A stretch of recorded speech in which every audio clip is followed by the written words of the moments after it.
When did you realize your stable life was a dumpster fire? Holy crap, you guys are not going to believe the absolute dumpster fire my life has become in the last 72 hours. And honestly, the worst part is I'm currently huddled in my beat-up 2018 Honda Civic outside the Costco trying to write this. Because if I don't vent, I think I might actually combust. So get this, the man I was planning to spend the rest of my life with, Jack Jones, 34M, just got fired from the job that literally pays our rent, and the moment I tried to have a serious conversation, he started screaming about my next-door neighbor Logan and how he's basically infecting me with woke garbage. I'm sitting here shaking, feeling like the biggest idiot on the planet, because everything I thought was stable just dissolved like cheap toilet paper. I don't even know where to start with this mess, but maybe I should set the scene. We live in Sunny Acres Mobile Home Park. It's exactly as glamorous as it sounds. We're in lot 42. It's cozy, it's cheap, and the main thing it has going for it is that it's ours or was ours. We've been together 2 years and 8 months, and Jack, bless his heart, is exactly the kind of guy who thinks yelling at the TV during Fox News counts as a personality trait. But he was dependable. He had a steady job doing mid-level management at a regional distribution center. I'm Noah Bennett, 65M. Yes, 65. Yes, Jack is 34. I know. Past me was an absolute clown for thinking a 31-year age gap in a mobile home park wasn't a giant flashing red flag. But when you're 65 and looking for connection, sometimes you overlook the obvious. Plus, I actually have a good job. I am an immigrant experience navigator for a nonprofit. Basically, I help new arrivals cut through the red tape of setting up their lives here. It's rewarding,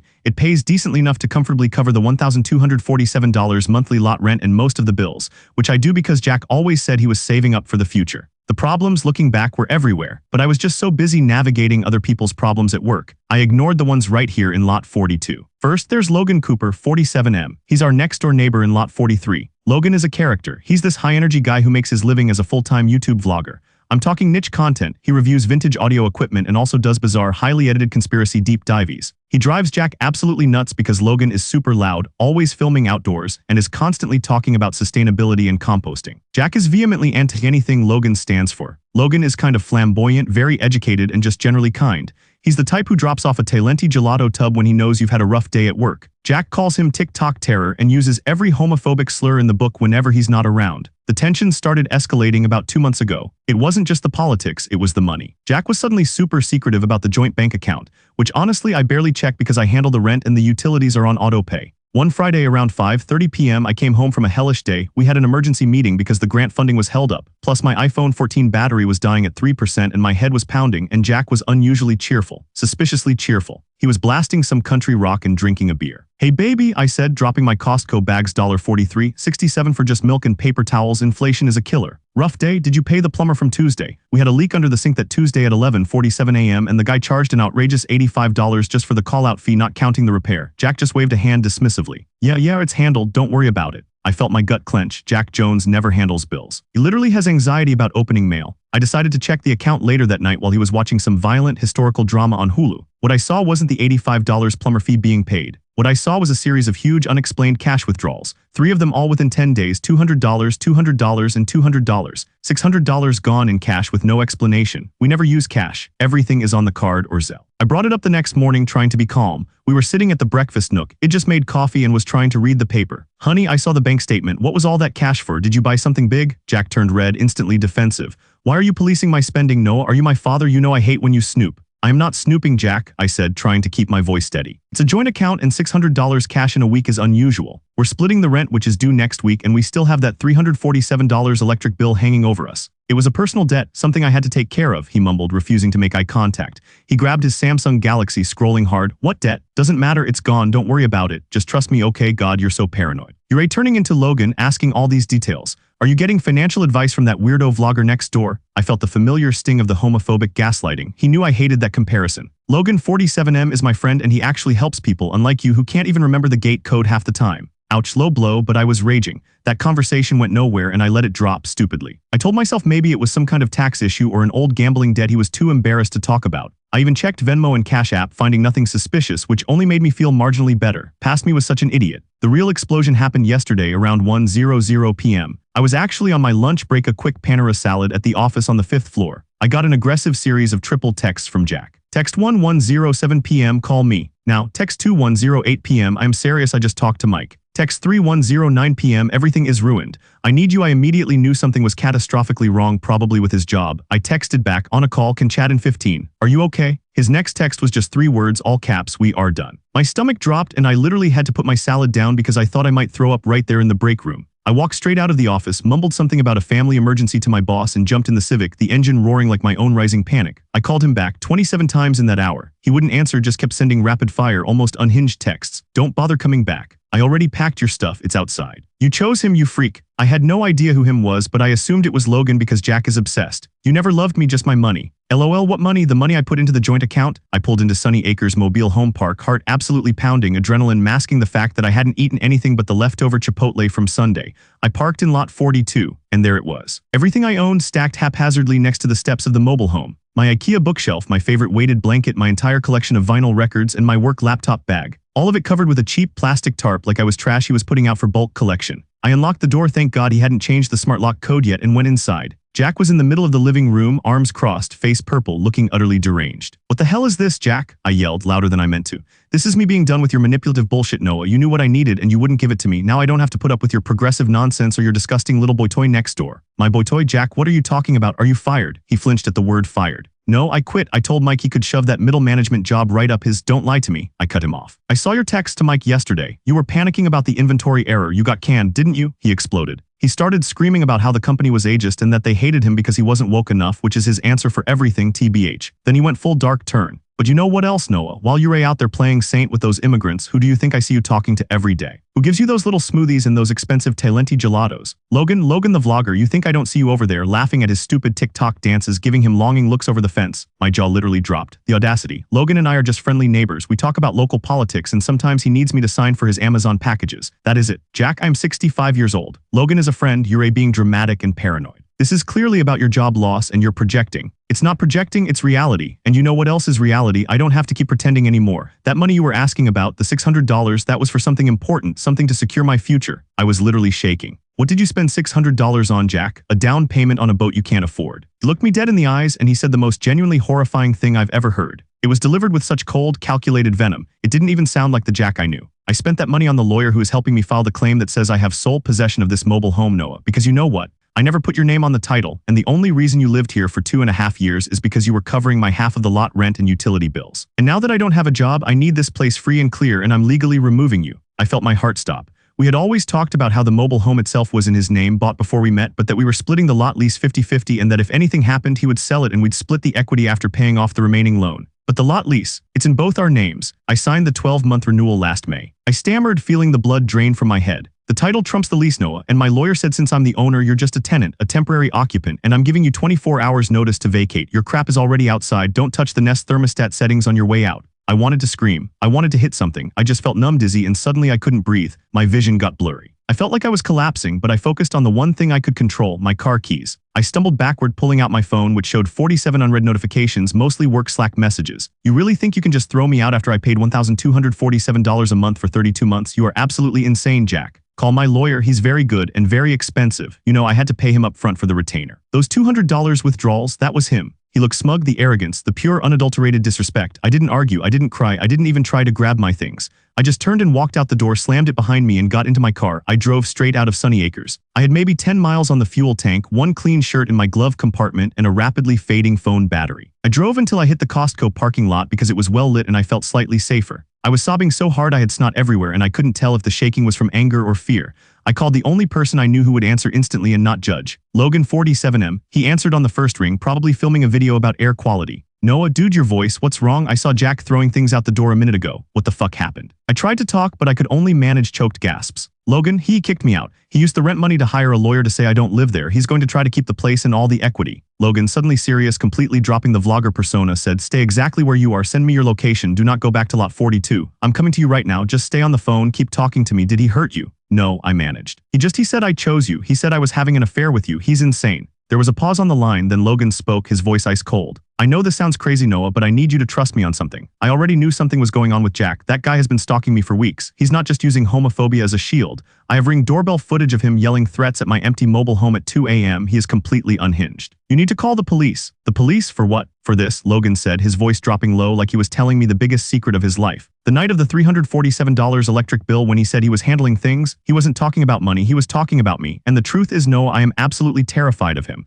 I was actually about to move out of Sunny Acres because 2 days ago I found something huge. And I didn't tell you because I was afraid of how Jack would react, and now I wish I had. I was hyperventilating, holding my cracked screen iPhone so hard my knuckles were white. Logan, what did you find? What is it? I was filming my monthly compost corner segment in my backyard right by the fence around 4:00 p.m. yesterday, Logan explained, the noise of his car engine now audible in the background. And my camera caught him having a full whispered conversation with someone I didn't recognize. And Noah, Jack didn't get fired for wokeness. He was fired actually because the distribution center caught him stealing high-value merchandise. But that's not the worst part. The person he was talking to, the one Jack told you was his lawyer, that wasn't a lawyer. I googled the guy's face later from the footage. That guy is an ex-con who was just released 6 months ago from state prison. And Jack was talking about getting rid of you so he could sell the mobile home fast and split the money with this guy and get out of town before anyone found the rest of the stolen goods. Noah, he wasn't planning on suing you. He was planning on something much, much worse. I just stared out at the blinking red lights of the Costco sign, the words spinning in my head, stolen goods, ex-con, getting rid of you. The love triangle was just a smokescreen. The job loss was real, but the rest was pure, terrifying criminal plot. I felt a cold dread wash over me, worse than the realization of losing the house. Logan, tell me you're close, I whispered, the fear finally making its appearance. 5 minutes, Noah, I'm taking the Main Street exit now. Okay, but Logan, I just remembered something, I said, my voice barely audible. Jack has that old rusty pistol from his grandfather he keeps in the safe under the bed. He knows I called you. He knows I know something's wrong. If he sees your car pull up next to mine, he might come after us. Logan didn't respond for a full 15 seconds. I could hear the acceleration of his car. The silence was deafening. Finally, he spoke, his voice tight. No, I'm almost there, but you might not believe this and you need to keep your composure. When I went inside to change my shirt before driving to you, I got a notification on my Ring doorbell app. Jack just walked over to lot 43. He knows I'm gone. He's standing on my porch right now and he's holding a baseball bat. My breath hitched. Logan, he's going to destroy your equipment. Go back. No, I can't. He's not looking at my house, Noah, Logan said, the sound of screeching tires interrupting him. He's looking straight across the street, straight at lot 42. He didn't just kick you out, Noah. He went back inside and my Ring is still recording. He's walking back to the home now, bat in hand. Noah, you left your front door unlocked when you ran out, and the safe is still inside. You need to check the camera feeds for lot 42. Now, I swear, the sound of Logan's beat-up Toyota Prius squealing into that Costco parking spot was the most beautiful sound I had heard since 1997. It was pitch black except for the giant blinking red sign, and I felt like a fugitive. Threw open the passenger door and his face was tight, completely devoid of the usual vlogger energy. He looked like a normal, extremely worried 47-year-old man, which was honestly a relief. Get in the front, Noah, let's look at the feed. I practically crawled over my center console. I was still shaking, but the fear had crystallized into something cold and hard. He has the gun, Logan, I managed, my voice raspy. That antique pistol. He keeps it under the mattress in the safe. If he thinks I'm calling the cops, he could. Stop, Logan said, reaching over to grip my shoulder firmly. His hand felt solid. We're not going back there. We're calling the police right now, but first we need the visual proof. Don't worry about the gun yet, focus. Logan's phone was a massive high-end Samsung model, probably something he used for filming, and he pulled up the Ring app. He already had me listed as a shared user, which was smart because we often checked each other's packages. I logged into the Lot 42 system. Thank God I paid the premium subscription for cloud storage. The video feed was dark, but the infrared was clear. It was 8:15 p.m. Jack. He was standing on the porch of Lot 42, silhouetted against the weak porch light. He still had the baseball bat, holding it loosely. Then he walked inside, the door shut. Logan pulled up his Lot 43 feed, which faced the street and caught Jack's kitchen window from a weird, oblique angle. Watch this, Logan whispered, hitting play on a clip from about 5 minutes ago. Jack walked into the kitchen. He dropped the bat heavily on the counter. He was pacing, agitated, running his hands through his hair. Then he pulled out his phone, holding it up, yelling into it, though we couldn't hear the audio clearly through Logan's microphone pickup across the street. See that? Logan pointed to the screen. He's calling someone, that ex-con guy probably, the one from the distribution center plot. Jack was frantic. He paced back and forth, then stormed off camera, presumably toward the bedroom where the safe was. We fast-forwarded the feed for about 45 seconds, then Jack reappeared in the kitchen. He was holding something small and dark in his left hand. Is that? I started, my stomach churning. The pistol, Logan finished, his voice grim. He's got it. Okay, Noah, we're calling 911. You need to tell them exactly what you know about the stolen merchandise, the threat to get rid of you, and that he is armed and highly volatile. We have the video evidence of the whole criminal plot, which makes this domestic issue suddenly a federal problem, TBH. It took 45 minutes of hyperventilating phone calls and trying to explain the insane situation. Mobile home park, age gap, YouTube vlogger neighbor, job loss, stolen goods, ex-con baseball bat, and joint lease issues to a very tired police dispatcher named Brenda. Logan was incredible. He took over the call, speaking calmly and professionally, detailing the theft allegations and emphasizing the danger of the firearm. He even sent the clips to the non-emergency line while we waited. When the two cruisers finally pulled into the Costco lot,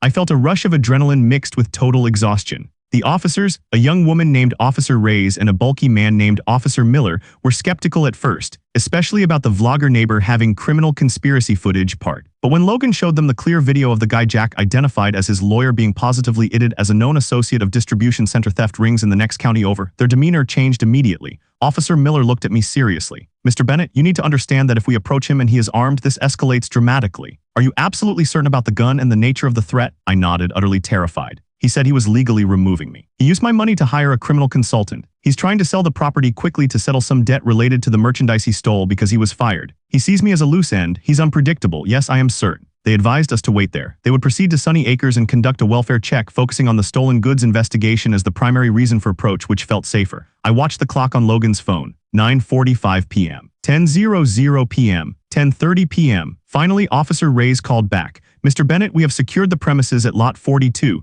Mr. Jones is currently detained for questioning regarding the stolen merchandise and the illegal possession of a firearm. I just sank back against the seat, letting out a breath I didn't know I was holding. The firearm was indeed found unsecured on the kitchen table, along with a significant amount of cash that Mr. Jones could not account for, Reyes continued. We also found evidence linking him to the stolen items which were apparently hidden in the mobile home's crawl space. Stolen merchandise in the crawl space. While I was paying the rent, I felt sick all over again. He's been taken downtown. We strongly suggest you do not return to Lot 42 without an escort tomorrow. You are safe tonight, Mr. Bennett. Safe? That was a novel concept, so 2 days later, holy crap, I'm typing this update from Logan's guest room. It's a small room TBH decorated entirely in a vintage early 2000s tech aesthetic, lots of bright blue plastic and cathode ray tubes, but it has blackout curtains and the smell of jasmine, and right now it feels like a fortress. Logan, 47M, has been an absolute saint. He immediately started acting like my personal logistics coordinator. He drove me to work on Wednesday, kept feeding me complicated, healthy salads that were probably organic and ethically sourced. I didn't ask. And most importantly, he helped me navigate the initial police reports. The police determined that because Jack was actively involved in criminal activity,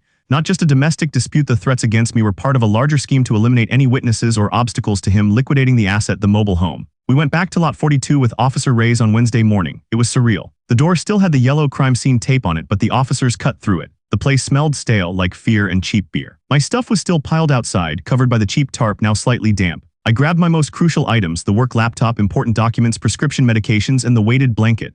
I looked at the joint bank statements on the counter. I discovered Jack had drained the joint account completely before his arrest. Every last cent of the remaining $1,400 that should have covered the lot rent and the electric bill was gone. Poof. In GL, I almost threw up right there. He took everything, I whispered to Logan, holding the blank statement. Logan sighed, leaning against the door frame. I'm sorry, Noah, but look at the bright side. He's not here. And that $1,400 is going to look really good when the prosecutor looks at the financial fraud aspect of his case. I didn't feel bright. I felt financially annihilated. I paid $1,247 a month for 32 months, and now I was homeless and broke. That's $39,904 in payments just for the land lease, all based on a lie. The only good news was that the lot lease, being in both our names, prevented Jack from selling the mobile home without my signature. Now that he was detained on criminal charges, the mobile home was essentially frozen. It was a massive financial asset, but it was currently worthless to both of us until the legal issues sorted out. Fast forward to Friday, and I'm feeling a mix of numb exhaustion and raging fury. Jack, 34M, had been officially charged with felony theft and illegal possession of a firearm. The judge set his bail astronomically high because he was considered a flight risk, given the clear plan to get out of town that Logan recorded. He was still detained. I had to face the reality of my life. I was 65, staying in a guest room full of obscure vintage video game systems, starting from scratch financially. I took the day off work. I couldn't focus on helping immigrants navigate red tape when my own life was a Gordian knot of despair. I called an actual lawyer, a serious one this time, specializing in domestic fraud and property law, recommended by a friend from my nonprofit. Her name was Ms. Davies, and her consultation fee was $450 an hour, which I put on my one remaining credit card, ignoring the interest rate.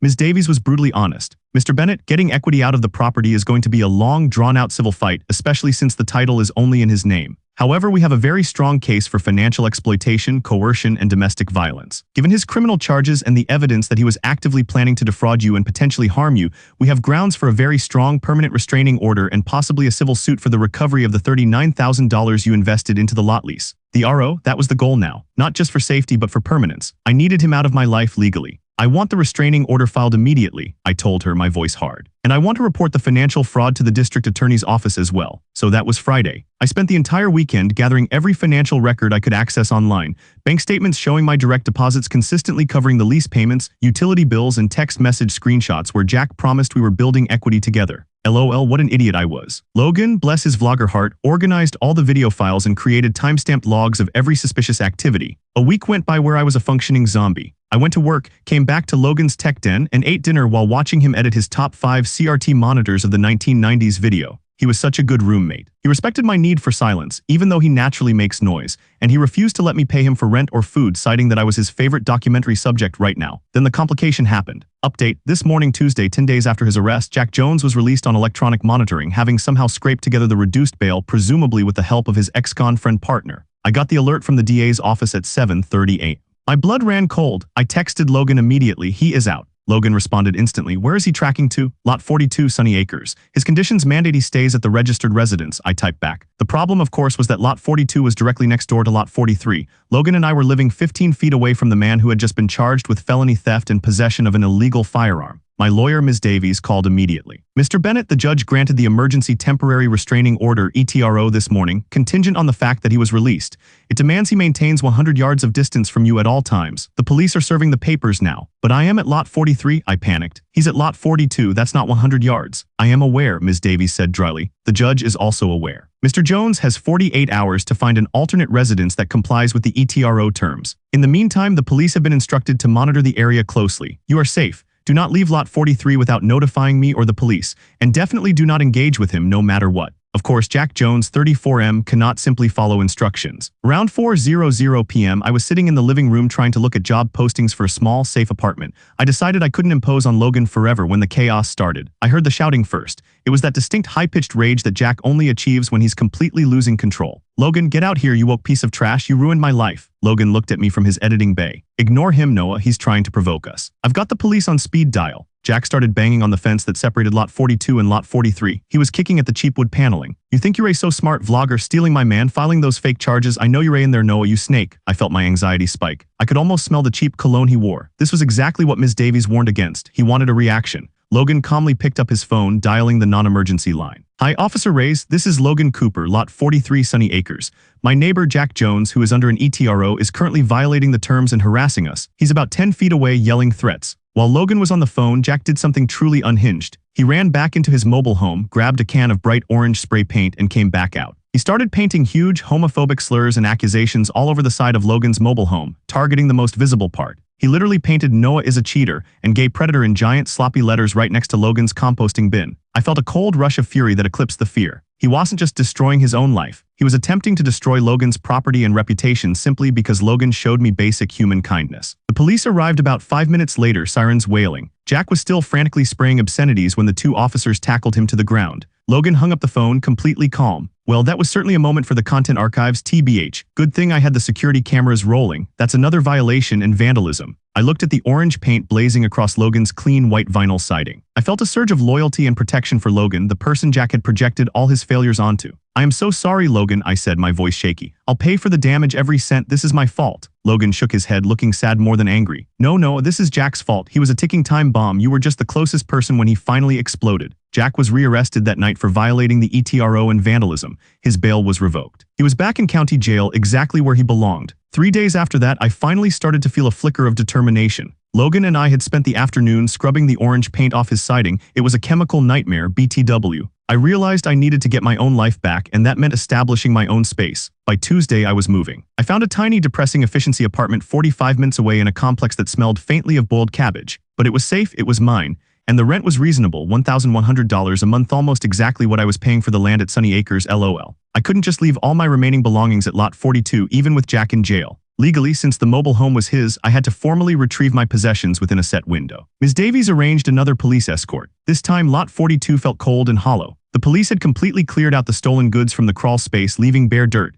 I felt like I was picking through the remains of an alien life form. I packed the rest of my stuff, the clothes, the books, the cheap furniture I had bought over the past few years. As I was loading a box of old records, I found a small manila envelope tucked into the back of the closet, taped shut. It was addressed to Jack in messy handwriting. I opened it. Inside were 4 things. 1, an official-looking letter from the Regional Distribution Center detailing Jack's termination 6 months ago, not 2 weeks ago, listing the date of termination as the day after the first $200 cash withdrawal. He had been unemployed and pretending to go to work for months. 2, a cashier's check for $5,000 dated 5 months ago made out to Jack Jones from a loan company. 3, a faded photograph of Jack and another man, not the ex-con, but someone younger, posing drunkenly at a NASCAR event. 4, a series of printed text messages showing a desperate conversation between Jack and the man in the photo, where Jack was begging him to send money, promising he'd leave the old guy soon and they could start their life together. My breath hitched. The love triangle wasn't with Logan. It was with some other man, and Jack had been lying to me and financially exploiting me for 6 months while using my money to fund his double life and cover up his theft. The Logan obsession was pure projection and homophobia, a convenient distraction to explain his sudden paranoia. I felt a dizzying mix of profound relief and shattering betrayal. Ms. Davies is going to love this, Logan said grimly, looking over my shoulder. He had come to help me move the heavier boxes. I realized I hadn't cried in days. The betrayal was so complete, so structurally unsound that it felt almost abstract. I put the envelope in my purse. I am taking everything, I declared, my voice firm. Even the silly mugs, I don't want anything of his. I spent the next 2 weeks settling into the new place. It was hard. The Civic was packed full of boxes and I was eating mostly microwaved ramen.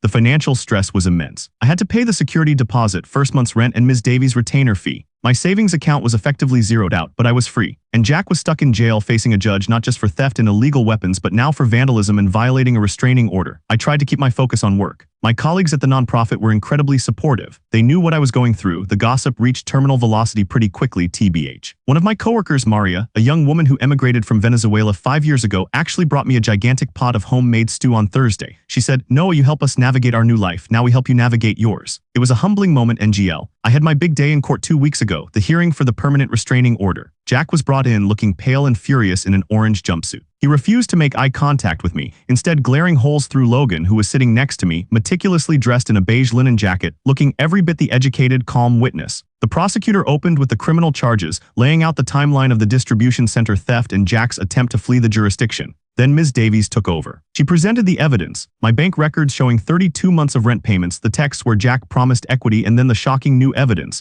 the letter showing he was fired 6 months ago, the loan check, and the text with the other man proving the deep deception and financial fraud. Ms. Davies used the term elder financial exploitation, and I saw the judge flinch. Even though I am only 65, the age gap and the reliance on my income for over 2 years while Jack actively misled me made the charge stick. When Jack finally spoke, it was pure unadulterated projection. "Your Honor, this is all lies. This is an orchestrated campaign by my ex-boyfriend and his perverse little vlogger lover, Logan Cooper. They were sleeping together. He was stealing from me. They are trying to ruin my reputation because I found out they were having an affair. This is a setup." He was sweating, spitting his words out. He sounded completely unhinged. Logan 47M took the stand, calm as a cucumber, and just played the Ring doorbell footage. Not the criminal footage, but the footage of Jack spray painting the slurs on the side of Lot 43 while violating the ETRO. The judge watched the whole thing in silence. The verdict was swift and devastating for Jack. The permanent restraining order was granted, 500 yards at all times. No contact, period. The judge sternly warned Jack that any violation would result in severe contempt charges. Furthermore, the judge strongly advised the prosecutor to review the elder financial exploitation charges, signaling that this was moving beyond simple theft.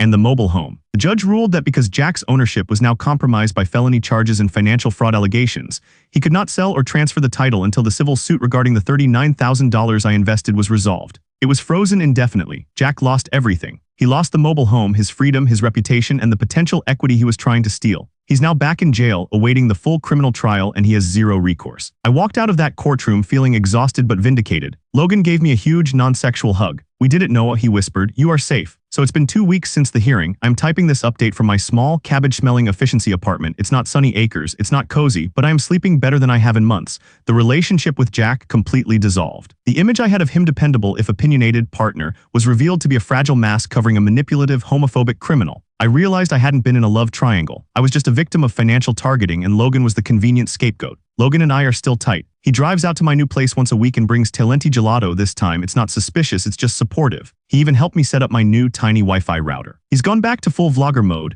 but now he's including little PSA segments about mobile home security and recognizing fraudulent behavior. He calls it the Real Crime Corner. I still have bad days. Sometimes I pull up outside Lot 42 on Google Maps and just stare at the tiny image of the trailer, remembering the life I thought I had. I feel stupid and angry that I let the age gap and my desire for companionship blind me to such obvious red flags for so long. But I'm 65. I'm an immigrant experience navigator. I specialize in helping people rebuild their lives after loss and chaos. And now I'm helping myself. Yesterday, I bought a ridiculously overpriced, ethically sourced lavender plant for my tiny balcony, and I realized I was doing something I never would have done when I was trapped at Lot 42. I was planting roots just for me. The financial recovery is going to take years, TBH. Ms. Davies said the civil case might drag on for 18 months. I'm eating ramen. My credit score took a hit. But when I changed my Netflix password this morning finally and realized I can't use my account anymore, it's a small, satisfying victory. I'm not perfect. I still check my phone constantly for texts that aren't coming. I'm unpacking layers of emotional trauma in therapy. But for the first time in 3 years, I feel genuinely safe. I learned that sometimes the biggest threat isn't the drama you expect, but the silence and the lies you ignore. And sometimes the most unexpected ally is the loud, composting vlogger next door. Anyway, that's the update. I am done with the mobile home park life, done with Jack, and done letting fear dictate my decisions. I am figuring it out. We'll update if anything else insane happens. But honestly, I hope the only excitement I have for the next few years is helping people fill out paperwork.